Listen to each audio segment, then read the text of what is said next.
Hi guys, welcome back to my channel. இன்னைக்கு நம்ம ரொம்பவே சுவையான நார்த் இந்தியன் ஸ்டைல் மேத்தி தால் எப்படி செய்யறதுன்னு பார்க்க போறோம். மேத்தி லீவ்ஸை தமிழ்ல வெந்தயக்கீரைன்னு சொல்லுவோம்.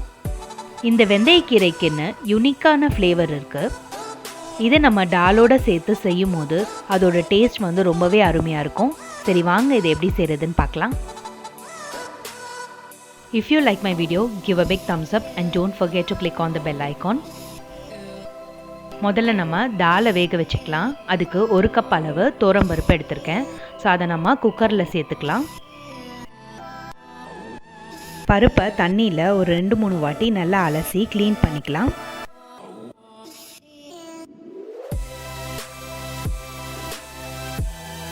பருப்பை நல்லா ரின்ஸ் பண்ணி க்ளீன் பண்ணியாச்சு. ஸோ இப்போ காரத்துக்காக ஒரு பச்சை மிளகாவை சேர்த்துக்கலாம். 1/4 டீஸ்பூன் அளவு மஞ்சள்தூள் சேர்த்துக்கலாம். பருப்பு வேகிறதுக்கு தேவையான அளவு தண்ணி ஆட் பண்ணிக்கலாம். இது எல்லாத்தையும் நல்லா மிக்ஸ் பண்ணிவிட்டு குக்கரை மீடியம் டு ஹை ஃப்ளேமில் வச்சு ஒரு 4 to 5 விசில் வச்சு எடுத்துக்கலாம். 5 விசில் வச்சு ஆஃப் பண்ணியாச்சு. ப்ரெஷரை ரிலீஸ் பண்ணிவிட்டு ஓப்பன் பண்ணி பார்க்கலாம். டால் பார்த்திங்கன்னா நல்லா குக் ஆகிடுச்சு.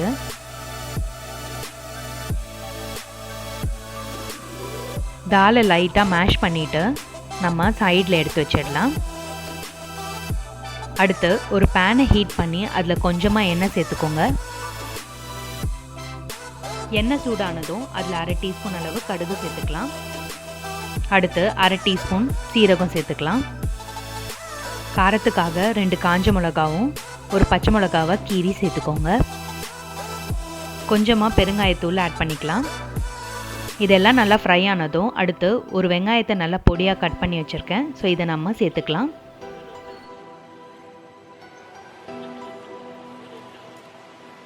பூண்டு ஒரு 4 to 5 பல்ல இடித்து வச்சுருக்கேன். ஸோ அதை நம்ம ஆட் பண்ணிக்கலாம்.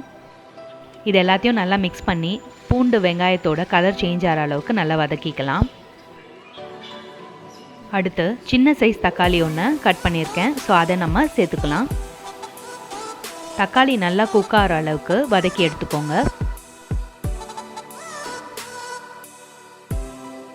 ஸோ இப்போ பார்த்தீங்கன்னா வெங்காயமும் தக்காளியும் நல்லா வதங்கிடுச்சு.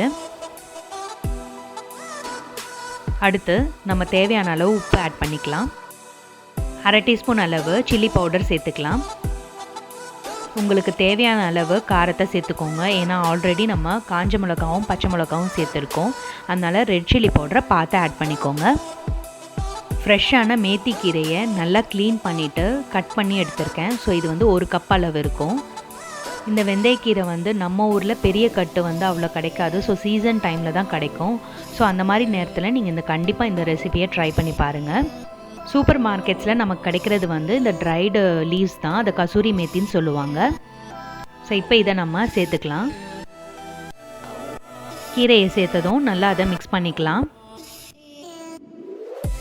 தண்ணி எதுவும் ஆட் பண்ணிடாதீங்க. ஒரு 2 to 3 நிமிஷம் நல்லா அதை மிக்ஸ் பண்ணிகிட்டே வாங்க. ஸோ ஒரு 3 நிமிஷத்துலேயே பார்த்தீங்கன்னா கீரை பாருங்கள் ஒரு பாதி அளவு ஆயிடுச்சு நம்ம போட்டதில். ஸோ இன்னும் இதை ஒரு 2 to 3 நிமிஷம் நம்ம நல்லா அதை வதக்கிக்கலாம். ஸோ கீரை நல்லா வதங்கிடுச்சு பாருங்கள். ஸோ இந்த ஸ்டேஜில் நம்ம தாலோட இந்த வதக்கி வச்ச கீரையை ஆட் பண்ணிடலாம். ஃப்ளேமை லோ பண்ணிவிடுங்க. கீரையை சேர்த்ததும் தேவையான அளவு தண்ணி சேர்த்து தாலோட நல்லா அதை மிக்ஸ் பண்ணிடலாம். ஸோ உங்கள் கன்சிஸ்டன்சிக்கு ஏற்ற மாதிரி நீங்கள் தண்ணி சேர்த்து நல்லா அதை மிக்ஸ் பண்ணிக்கோங்க. ஸோ நல்லா மிக்ஸ் பண்ணதும் இப்போ நம்ம ஃப்ளேமை நல்லா ஹையில் வச்சு பருப்பை நல்லா கொதிக்க விடலாம். தாலில் நம்ம உப்பு சேர்க்கலை. அதனால் தேவையான அளவு உப்பு சேர்த்து நல்லா அதை மிக்ஸ் பண்ணிக்கோங்க. ஒரு 5 to 8 நிமிஷம் நல்லா ஹை ஃப்ளேமில் கொதிக்கட்டும். அப்போ தான் பருப்போட பச்சை வாசனை போகும்.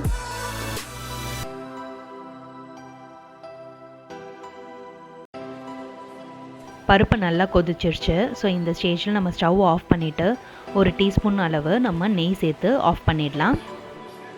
சூப்பரான சுவையான மேத்தி தால் ரெடி ஆயிடுச்சு. இந்த சூடான மேத்தி தாலை சர்விங் பவுலில் ட்ரான்ஸ்ஃபர் பண்ணிடலாம்.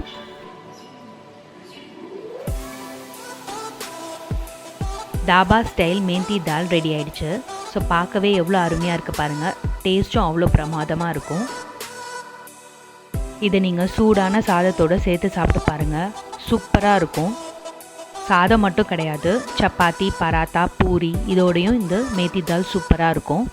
நான் இன்றைக்கி இது கூட சைட் டிஷ்ஷாக கத்திரிக்காயும் பச்சை மொச்சை பொரியல் பண்ணியிருக்கேன்.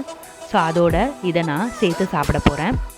அப்பளத்தோட சர்வ் பண்ணுங்கள், ரொம்பவே அருமையாக இருக்கும். ஸோ கண்டிப்பாக நீங்களும் இந்த ரெசிபியை உங்கள் வீட்டில் ட்ரை பண்ணி பாருங்கள். மறக்காமல் உங்கள் கமெண்ட்ஸையும் ஃபீட்பேக்கையும் ஷேர் பண்ணுங்கள். எங்கள் சேனலான ரசித்து ருசிக்கு சப்ஸ்கிரைப் பண்ணாதவங்க கண்டிப்பாக எங்கள் சேனலை சப்ஸ்கிரைப் பண்ணுங்கள். மீண்டும் அடுத்த வீடியோவில் உங்களை சந்திக்கிறேன். Until then, it's bye from rasithurusi. Thank you for watching. Like, share and subscribe. Follow us on YouTube, Facebook and Instagram.